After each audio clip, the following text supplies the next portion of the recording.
एकीकडे आखाती देशामध्ये युद्धजन्य परिस्थिती निर्माण झालेली असताना गॅस टंचाईचा भडका जो आहे तो मोठ्या प्रमाणात उडाल्याचं चित्र आपल्याला पाहायला मिळत आहे। अशातच जालना जिल्ह्यातील रामनगर शहरालगत असलेल्या या गॅस एजन्सीचं जे हे गोडाऊन आहे ते गोडाऊन चोरट्यांनी फोडलेलं आहे आणि जवळपास 110 गॅस सिलेंडर जे आहे ते या ठिकाणाहून लंपास केल्याची घटना जी आहे ती उघडकीस आलेली आहे। या प्रकरणी आता जे एजन्सीचे मॅनेजर होते त्यांच्या तक्रारीवरून मौजपुरी पोलीस ठाण्यामध्ये गुन्हा देखील दाखल करण्यात आलेला आहे आणि पुढील जो तपास आहे तो या ठिकाणी आता पोलिसांकडून देखील सुरू करण्यात आलेला आहे। तत्पूर्वी आपण जर या ठिकाणी पाहिलं तर सध्या मी या गॅस एजन्सीच्या गोडाऊनवर पोहोचलेलो आहे। या ठिकाणाहून सद्यस्थितीला आपण जर पाहिलं तर गॅसचं वितरण जे आहे ते आता सध्या सुरळीत सुरू असल्याचं चित्र आपल्याला पाहायला मिळत आहे।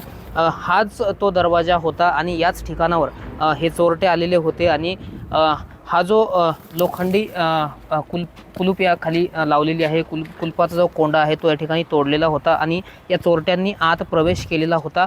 आणि आपण जर पाहिलं तर आतमध्ये या ठिकाणी मी आतली दृश्य आपल्याला दाखवतो। या ठिकाणी अशाच पद्धतीनं नेहमीप्रमाणे जे सिलेंडर आहे ते ठेवण्यात आलेले होते, मात्र यातले काही सिलेंडर जे आहेत ते 110 सिलेंडर जवळपास त्याचा आकडा आहे ते चोरट्यांनी लंपास केलेले आहे। त्यामुळं या संपूर्ण प्रकरणाचा जो तपास आहे तो पोलिसांकडून आता करण्यात येत आहे। मात्र आपण जर पाहिलं तर हे नेमके चोरटे कोण होते, कधी आले होते, याचा सगळा तपास करणं आता पोलिसांसमोर मोठं आव्हान देखील आता उभं राहिलेलं आहे। रामनाथ ढाकणे, TV9 मराठी, जालना।